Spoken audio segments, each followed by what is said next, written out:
ரோட்ல இருக்கிற தெருநாய் கூட நம்மளை பார்த்தா கத்தும், யார் இது புது ஆள் வந்திருக்காங்க அப்படின்னு. அந்த தெருநாய் இருக்குல்ல, அதுக்கு பிடிச்ச பிஸ்கெட் போடணும். ஒரு சில தெருநாய்ங்கெல்லாம் பாத்தீங்கன்னா பிஸ்கெட் சாப்பிட, பிரியாணி தான் சாப்பிடும், நான்வெஜ் தான் சாப்பிடும். அதுக்கு பிடிச்ச மாதிரி செஞ்சு அதை போட்டு அது நம்மளை கத்தாம பாத்துணும். ஒரு நாய்க்கோ ஒரு வீட்டுக்கே இவ்வளவு ஆகுதுன்னா ஒரு நாட்டை கொடுத்துருக்கீங்க, கொஞ்சமாவது டைம் கொடுங்க, பாசிட்டிவா திங்க் பண்ணுங்க. புதுசா அரசு வேணும், மாற்றம் வேணும்னு கேக்குறீங்க. ஆச்சி மசாலா எந்த சமையலும் ருசி தேடும் ரகசியம் 20 ரூபாய். திருவண்ணாமலை மாவட்டத்தின் முதல் பல்கலைக்கழகம் ஏசிஎஸ் கல்வி குழுமங்களில் ஒன்றான டாக்டர் எம்ஜிஆர் பல்கலைக்கழகம் ஆரணி.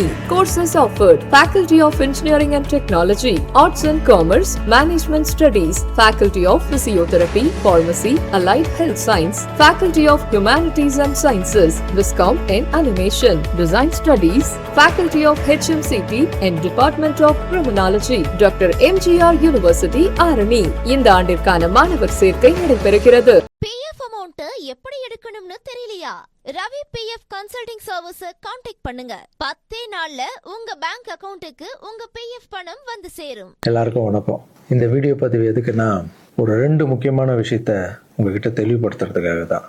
ஒன்று இந்த திருச்சி கிழக்குன்னு போயிட்டு இருக்குல்ல, அதுக்காக. இன்னொன்று நான் ரீசெண்டாக அட்டன் பண்ண ப்ரெஸ் மீட்டில் ஒரு வார்த்தையை கான்ட்ரவர்சி ஆக்கிட்டாங்க.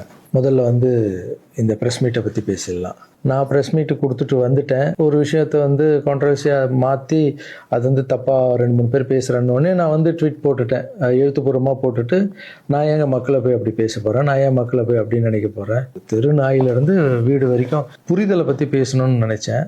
நான் பாட்டு ட்வீட் போட்டு எழுத்துப்பூர்வமாக போட்டுட்டு நான் ஷூட்டிங் போயிட்டேன். ஷூட்டிங் பண்ணிக்கிட்டே இருக்கோம். 2 நாளுக்கு அப்புறம் பார்த்தீங்கன்னா ஃப்ரெண்ட்ஸ் எல்லாம் ஃபோனு, நண்பா நீ இதுக்கு ஒரு வீடியோ போட்டால் நல்லாயிருக்கும், எல்லாம் தப்பாக புரிஞ்சிட்டு இருக்காங்க, ஒரு சிலர் இதை அட்வான்டேஜாக எடுத்துக்கின்னு உன்னை பற்றி தப்பாக பேசிகிட்டு இருக்காங்க அப்படின்னா, இப்போ அதான் ஒரு தடவை ட்வீட் போட்டுட்டான்ல, விட்டு நம்ம அதுக்கு போய் சும்மா பேசிகிட்டு இருக்கக்கூடாது. தப்பு நம்ம பண்ணால் பரவாயில்ல, நம்ம தான் பண்ணலையே அப்படின்னு விட்டாச்சு. அதுக்கப்புறம் என்னுடைய ட்ரஸ்ட் குழந்தைங்கள்லாம் ஃபோன் போட்டு, நம்ம படிக்க வச்ச குழந்தைங்க அங்கங்கே வேலை பண்ணிகிட்டு இருக்காங்கல்ல, அங்கிள் நீங்கள் இதுக்காக ஒரு வீடியோ போடுங்க ப்ளீஸ், இது ரொம்ப தப்பாக போய்ட்டுருக்கு அப்படின்லாம் பேசினாங்க. என்னடா இது எல்லாம் இப்படி சொல்கிறாங்களே அப்படின்னு பார்க்கும்போது, வீட்டுக்கு போனால் வீட்டில் அம்மாவும் அப்செட்டில் இருக்காங்க. இதுக்கு தான் நான் ஒன்று அரசியலுக்கு போவானு. நான் ஐயோ இது ஏதோ ரொம்ப தப்பாக இருக்குது போல். ஃப்ரெண்ட்ஸுங்கிட்ட எல்லாம் கேட்டு பார்த்தா நம்ம சொன்ன எண்ணங்கள் வேறு, இவங்க தப்பாக பேசிகிட்டு இருக்காங்க, அதுவும் ரொம்ப தப்பாக இருக்குது அப்படின்னும் போது, எனக்கு ரொம்ப க்ளோஸான ஒரு பையன் ஒருத்தர் இருக்கார் என்னுடைய ட்ரஸ்ட்டில். அவர் பேர் ராஜகோபால்.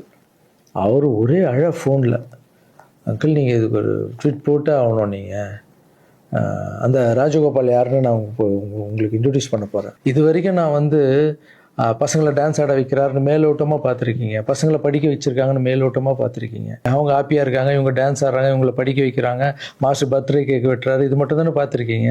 ஒவ்வொரு வாழ்க்கையிலும் எவ்வளோ கஷ்டம் இருக்குது, அவங்கள நான் எவ்வளோ கஷ்டப்பட்டு வளர்த்தேன் அப்படின்றதெல்லாம் அப்போல்லாம் ரீல்லாம் இல்லை. இப்போ சொல்கிறேன், ஒரே ஒரு பையனுடைய அவர் எப்படி சேர்ந்தார், அவருடைய கஷ்டம் என்ன, நான் எவ்வளோ கஷ்டப்பட்டேன், அவர் இப்போ எந்த நிலைமையில் இருக்கார், எந்த நிலைமையில் இருந்தாலும் நான் அவர் எப்படி விடாமல் இருக்குன்றதை அந்த பையனை இன்ட்ரடியூஸ் பண்ணுறவாங்க. இவர் பேர் தான் ராஜகோபால். இந்த வீடியோவில் பேசியே அவனுன்ற முடிவில் வந்திருக்காரு. இவர் நிறைய ஆசைப்பட மாட்டார், ஏதாவது ஆசைப்பட்டு கேட்டால் செஞ்சிடணும், எல்லாம் கொஞ்சம் கோவம் வர இருக்கு. இவர் யாருன்னு முதல்ல நான் சொல்கிறேன். இவர் சேர்ந்தது 20 வருஷத்துக்கு முன்னாடி என்கிட்ட சேர்ந்தார். எப்படி தெரியுமா சேர்ந்தார்? நைட் நான் படுத்துட்டு இருக்கேன், ஒரு 11 மணிக்கு சொல்கிறாங்க, கீழே உங்கள் வீட்டு கீழே யாரோ ஒருத்தர் வெயிட் பண்ணுறாங்க சார், உங்களை பார்க்கணும் அப்படின்னு சொல்கிறாங்க. இல்லைங்க 11 மணி ஆயிடுச்சு, காலையில் வர சொல்லுங்க அப்படின்னு.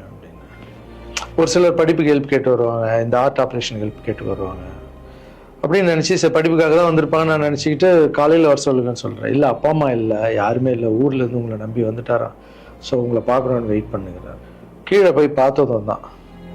அப்போ இவர் கொஞ்சம் நடப்பார், நல்லா நடப்பார். கொஞ்சம்னா பெண்டாய் நடந்து போய் வர அளவுக்கு இவரால் முடியும். போய் பார்த்தேன், அப்படியே கண்ணில் அப்படியே தண்ணி, அப்படியே கலங்கி என்னை அப்படியே கட்டி பிடிச்சாரு 20 வருஷத்துக்கு முன்னாடி இவர். ஸோ அந்த அணைப்பிலே எனக்கு ஃபீல் ஆச்சு, இது வலி உள்ள ரொம்ப இருக்குது, அவருக்குள்ள நிறைய வலி இருக்குன்னு என்னால் ஃபீல் பண்ண முடிஞ்சது. ஏடாக நானும் உட்காந்து கேட்டேன், இல்லை சார் எனக்கு அப்பாவும் இல்லை அம்மாவும் இல்லை யாரும் இல்லை, என்னால் கொஞ்சம் தான் நடக்க முடியும், எனக்கு நீங்கள் உங்களை பற்றி கேள்விப்பட்டேன் சார், நான் இங்கேயே உங்கள் கூடவே தங்கிக்கிறேன் சார், உங்களை பற்றிலாம் நான் படிச்சிருக்கேன் சார், எனக்கு அப்பாவா அம்மாவா இருந்து நீங்கள் என்னை பார்க்கணும் சார் அப்படின்னு. அந்த நைட் டைமு, அவருடைய பேகு, நடக்க முடியாத ஒரு சூழல், அப்படியே பார்த்து அப்போதான் நான் ஆரம்பிச்சு சின்ன சின்ன குழந்தைங்க இருக்காங்க, பெரியவங்களை எப்படி சேர்த்துக்கிறது உள்ள, குழந்தைங்க கூட போய் எப்படி நம்ம இவங்கள மிக்ஸ் பண்ணுறது, இந்த டவுட்டெல்லாம் இருக்குது மைண்டில். இதெல்லாம் ஓடுது. எல்லாம் சின்ன பசங்களாக இருக்காங்க, இவர் பெரியவராக இருக்காரு, எப்படி உள்ள இதெல்லாம் போயிட்டு இருக்கும்போது கூட யோசனை பண்ணிகிட்டே இருக்கேன். பட் எது நடந்தாலும் இல்லை, கடவுள் அமைச்சிருக்காரு, அவ்வளோதான். சேவையே கடவுள், வாங்கண்ணா பார்த்துக்கலாம் அப்படின்னு அவர் அப்படியே உள்ளே கூப்பிட்டு போனேன். கூப்பிட்டு போய் ஃபஸ்ட் டைம் சாப்பாடு போடுறோம் வீட்டில். அந்த பசியில் அவர் சாப்பிட்டது அதெல்லாம் கூட இன்னும் கூட எனக்கு ஞாபகம் இருக்குது. அந்த பசியில் சாப்பிடும்போது கண் கலங்கிட்டே இருந்தார், அவ்வளோ பசியில் இருந்தார் அவர். ஸோ இவருக்கு வந்து கீழே ஒரு ரூம் கொடுத்து, ஆஃபீஸ்க்கு போகிறதுக்கு முன்னாடி கீழே ஒரு ரூம் கொடுத்து, இவருக்குன்னு ஒரு செப்பரேட் ரூம் கொடுத்து, குழந்தைங்கள்லாம் உள்ளே இருப்பாங்க, இவர் மட்டும் ஆஃபீஸ்க்குள்ளே போகிறதுக்கு முன்னாடி ஒரு ரூம் கொடுத்து இங்கே தங்குங்கன்னொடனே அவர் அழுது எல்லாம் பயங்கர ஹாப்பியாக ஸ்டே ஆகிட்டார். அப்புறம் பார்த்தீங்கன்னா அப்படியே காலம்போது என் கூடவே இருக்காரு, ஹாப்பி. எல்லாமே மறுபடியும் இம்ப்ரூவ் ஆயிடுச்சு. ஒரு 3-4 வருஷத்துக்கு அப்புறம் ட்ரஸ்ட்டுக்கு நிறைய பேர் வந்து போகிறது இதெல்லாம் இருந்தது. அப்புறம் ஆஃபீஸில் வந்து உட்காருவோன்னா இவர் ரூம் பக்கத்துலேயே இருந்ததால நான் என்ன சொன்னேன்னா, கண்ணா நம்ம ரூம் நம்ம மேலே மாற்றிக்கலாம், ஏன்னா ஆஃபீஸ் இருக்குது, உங்களுக்கும் தூங்கணும், டிஸ்டர்ப் ஆகும், நிறைய க்ரௌட் வந்துட்டு போகிறாங்க அப்படின்னு கேஷுவலாக நம்ம பிள்ளை தானே, நீ மேலே எடுத்துக்கிடா கண்ணா அப்படின்னு சொல்லிட்டு போயிட்டேன். திடீர்னு நைட்டு ஃபோன் வருது, ராஜகோபால் கழுத்தை அறுத்துக்கிட்டாரு, அவருக்கு ரத்தம் ஊற்றுதுன்னு. என்னன்னு புரியல. நானும் ஒய்ஃபு எல்லாம் பதறிச்சுட்டு ஓடணும். போய் பார்த்தா ஒரு பிளேடில் எடுத்து கழுத்தை அறுத்துட்டு இருக்காரு. என்னன்னு ஒர்க்கர்ஸ் கிட்ட கேட்டால் அவங்க சொல்கிறாங்க, இல்லை நீங்கள் கீழே ரூம்லேருந்து மேலே மாற்றிட்டீங்களா அப்படின்னு. பார்க்கறதுக்கு தான் இவர் விளையாட்டு பிள்ளை மாதிரி இருப்பார், அமைதியாக இருப்பார், பயங்கர வால் இது. உடனே நைட்டு ஹாஸ்பிட்டலுக்கு அந்த சூழலை கொஞ்சம் நினச்சி பார்க்கல. இதெல்லாம் இல்லாமல் நான் நார்மலாக நிம்மதியாக படம் பண்ணோமா, வந்தோமா, எக்ஸசைஸ் பண்ணுமா, தூங்கணுமா அப்படின்னு நான் இருந்திருக்கலாம்ல. மக்களுக்கு ஏதோ ஒன்று பண்ணணும் தானே. இந்த ஒரு பையனுக்கே எப்படி நைட்டெல்லாம் போய் ஹாஸ்பிட்டலில் உட்காந்து அவருக்கு என்ன ஆகுமோ ஏது ஆகும்னு பயந்து, அதுக்கப்புறம் கூப்பிட்டு வந்து எதுவும் ஆகலன்னு கண்ணா அப்படி பண்ணாதுன்னு அதுக்கப்புறம் தான் அவரே புரிஞ்சுக்கிட்டார். ஒரு மாதம் மேலே இருந்தவொடனே, ஆமாம் மாஸ்டர் கீழேன்னா எல்லாம் வந்துட்டு போவாங்க, எனக்கு தூக்கமே இருக்கா, மேலே நிம்மதியாக இருக்கு மாஸ்டர், ஹாப்பியாக இருக்குன்னு. இந்த மாதிரி பசங்களுக்கு டக்குன்னு கோவம் வந்துடும். அதை புரிஞ்சுக்கணும். இந்த ஒரு பையனுக்கே இந்த ஸ்டோரி இருக்குது. அதுக்கப்புறம் இவர் என்ன பண்ணார், நல்லா நடந்திருந்த பையன் வெளியே போகாதுன்னு சொன்னால் என்ன கேட்காம ஏதோ வெளியே போயிருக்கார். ஏதோ ஒரு இடத்துல போய் விழுந்து பேக் போன்னு அடிபட்டுருச்சு. அவ்வளோதான், ஆப்ரேஷன் பண்ணாதான் இவரால் உட்காரவே முடியும்னு சொல்லிட்டாங்க. சரி, ஒரு ஹாஸ்பிட்டல் நான் டிசைட் பண்ணி ஆப்ரேஷன் போனாலும் நான் இந்த ஹாஸ்பிட்டல்லாம் ஆப்ரேஷன் பண்ணிக்க மாட்டேன், நான் காவேரி ஹாஸ்பிட்டலில் தான் ஆப்ரேஷன் பண்ணிக்கன்னு சொன்னார் அவர். ஏன்டா அது காவேரி ஹாஸ்பிட்டலில் அந்த டைமில் வந்து கலைஞர் ஐயா இருக்கார்ல, அவர் வந்து அந்த ஹாஸ்பிட்டலில் உடம்பு சரியில்லாமல் இருந்தார். இவர் அந்த நியூஸ்லாம் பார்த்துட்டு காவேரி ஹாஸ்பிட்டல் தான் சிஎம்லாம் இருக்காங்கல்ல, அதான் பெரிய ஹாஸ்பிட்டல், அங்கே தான் எனக்கு வேணும் அப்படின்னு. என்ன பண்ணுறது, தம்பி போல புள்ள மாதிரி வந்துட்டாரு. அதே காவேரி ஹாஸ்பிட்டல் கூட்டு போய் அங்க ஒரு டாக்டர், இப்போ டாக்டர் பேர் என்ன கண்ணா? ஷாம் சுந்தர் டாக்டர். இப்ப கூட போய் பார்த்துட்டு வந்தீங்கல்ல, இப்ப கழுத்துக்கு அவர் ப்ராப்ளம், இப்ப போய் பார்த்துட்டு வந்திருக்காரு. உங்களுக்கு ஆபரேஷன் எத்தனை நாள் ஆச்சு, எத்தனை வருஷம் ஆச்சு? 5 வருஷம் ஆச்சு. 5 வருஷம். 5 வருஷத்துக்கு முன்னாடி அந்த காவேரி ஹாஸ்பிட்டலே போய் இவருக்கு ஆபரேஷன் பண்ணி, இதெல்லாம் பப்ளிசிட்டி பண்ணணும்னு சொல்லியிருந்தா கீழே விழுந்தது போட்டிருக்கணும், ஆபரேஷன் டாக்டர் எப்படி பண்றாருன்னு போட்டிருக்கணும். ஆபரேஷனுக்கு அப்புறம் என்ன தெரியுமா நடந்தது, அதுதான் ஆபரேஷனுக்கு அப்புறம் இவரால் நடக்க முடியாது, ஒரு ஆளை போட்டு தான் பார்த்துக்கணும்னாங்க. அப்புறம் இவருக்கு ஒரு அம்மா வேலைக்கு ஆளை போட்டோம் இவரை பார்த்துக்கிறதுக்கு வீட்டில். இதெல்லாம் என் சொந்த வீட்டில் வளர்க்குறேங்க, நான் ஃபர்ஸ்ட் வாங்கின வீட்டில் வளர்க்குறேன். ஆமாம், இதெல்லாம் என்ன சர்வீஸ், மக்களுக்காக பண்ணுறது. மக்கள் பணத்தால் தான் நான் நல்லா இருக்கேன். மக்களை போய் நான் தப்பாக பேசினேன்னு சொன்னோன்னே வலிச்சிருச்சு. எங்கள் அம்மாவே வீட்டுக்கு போகிற அழுதுட்டாங்க, இதுக்கு தான் நீ அரசியலுக்கு போவானான்னு சொன்னேன். ஒரு பையனுக்கு எப்படின்னா எத்தனை ஃபிசிக்கல் சேலஞ்ச் நீங்கள் பார்த்துருப்பீங்க, என்னெல்லாம் நடந்திருக்கும் என் லைஃப்பில். அதோட 60 குழந்தைங்களுக்கு என்னென்ன ப்ராப்ளம்.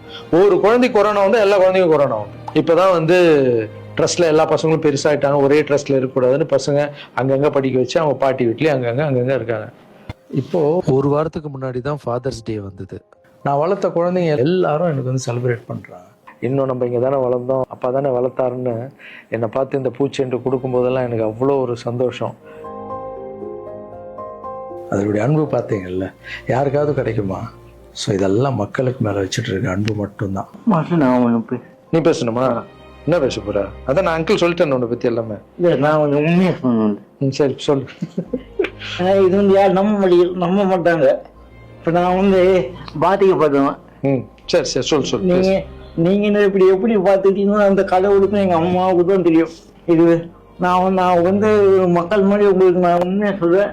நான் கும்பிட அனைத்து கடவுள் மேலானே என்னை பெற்ற அம்மா மேலானே சொல்றேன். இந்த பின்னாடி நிற்காதுல்ல, இவர் எங்க சார் மட்டும் இல்லை, எனக்கு அம்மா அப்பா எல்லாமே இவர் தான். எங்கள் அப்பா பெரிய கோடீஸ்வரர் அப்படின்னு என்னை வந்து நான் இப்படி பிறந்துட்டேன் அப்படின்னு எங்கள் அம்மா என்னையும் அனாதையை விட்டுட்டாரு.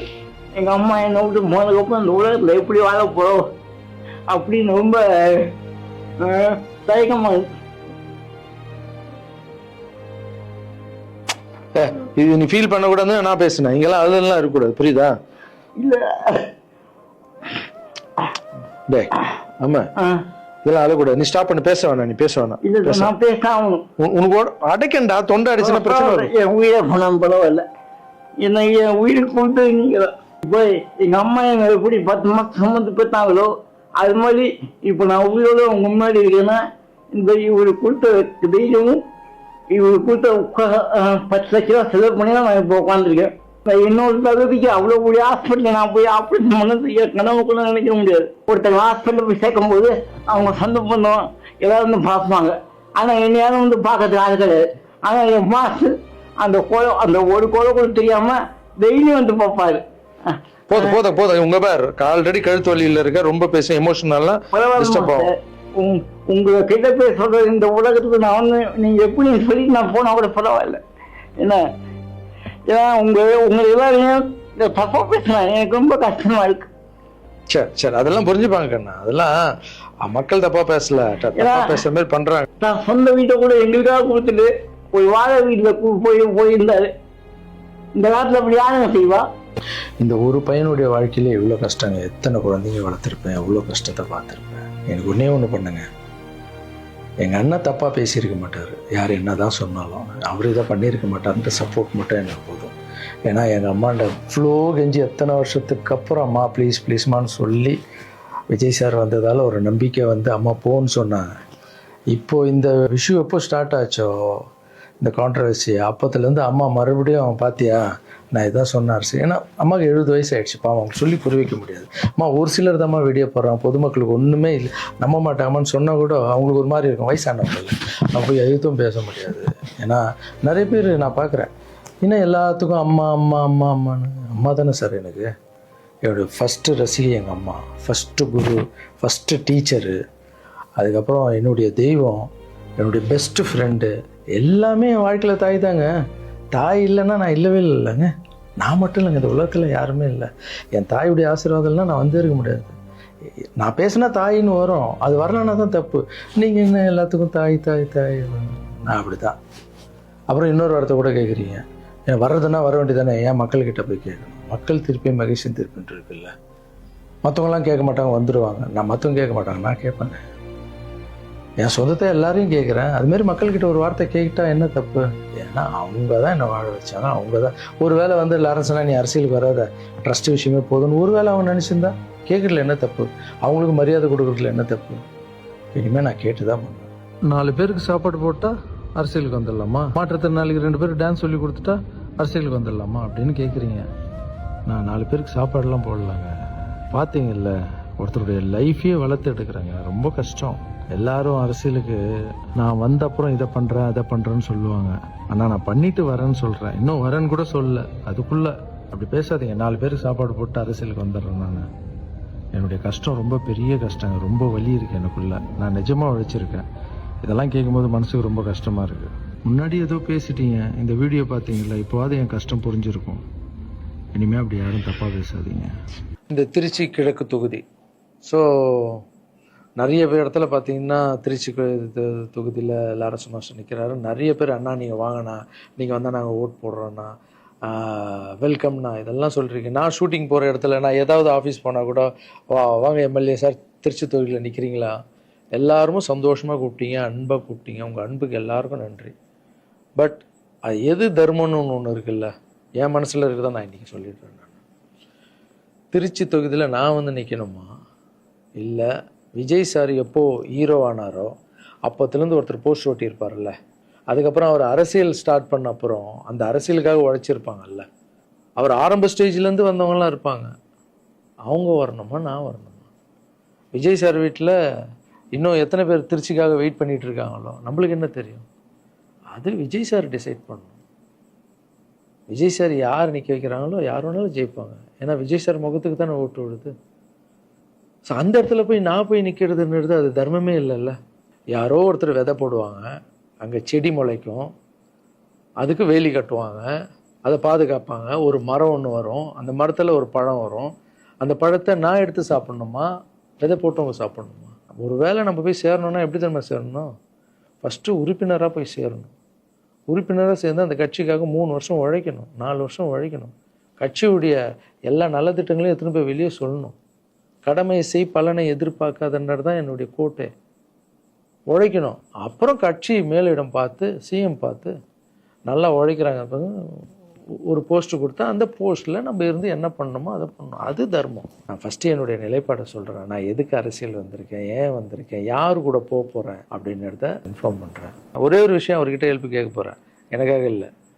எப்படி நம்ம ஹெல்ப் கேட்க போகிறேன்? கலைஞர் ஐயா இருந்தார், அவர் இருக்கும்போது நான் ஒரு சில குழந்தைங்கிட்ட ஆப்ரேஷனுக்கெல்லாம் ஹெல்ப் கேட்டேன், அவரும் பண்ணார். அதுக்கப்புறம் உதயநிதி ஸ்டாலின் சார், அவர்கிட்ட இப்போ தான் லேட்டஸ்ட்டாக ஒரு 2 மாதத்துக்கு முன்னாடி என்னுடைய மாற்றுத்திறனாளி பசங்க மல்லர் கம்பம் கற்றுக்கிட்டாங்க. மல்லர் கம்பம்னா ஒரு கட்டையை வச்சுட்டு அதுக்குள்ளே டான்ஸ் ஆடுறது, கஷ்டப்பட்டு கற்றுக்கிட்டாங்க.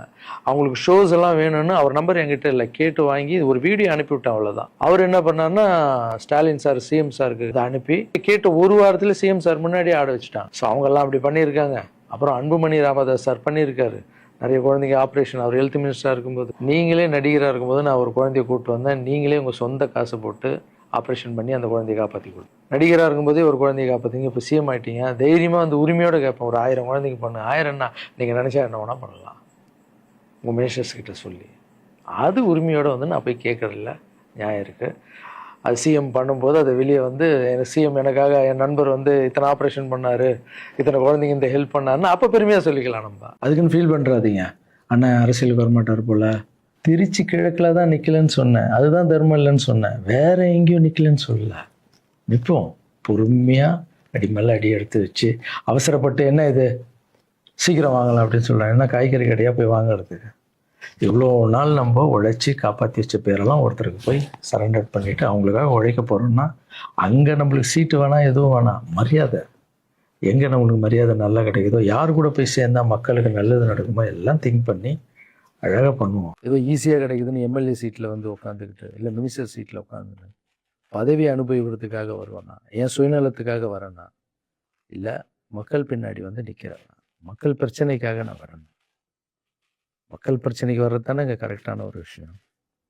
இப்போ ஏதோ ஆசைக்கு ஏதோ கூப்பிட்றாங்க, அப்போ நம்ம போயிட்டு பதவியை அனுபவிக்கலான்றது தப்பு இல்லைங்க.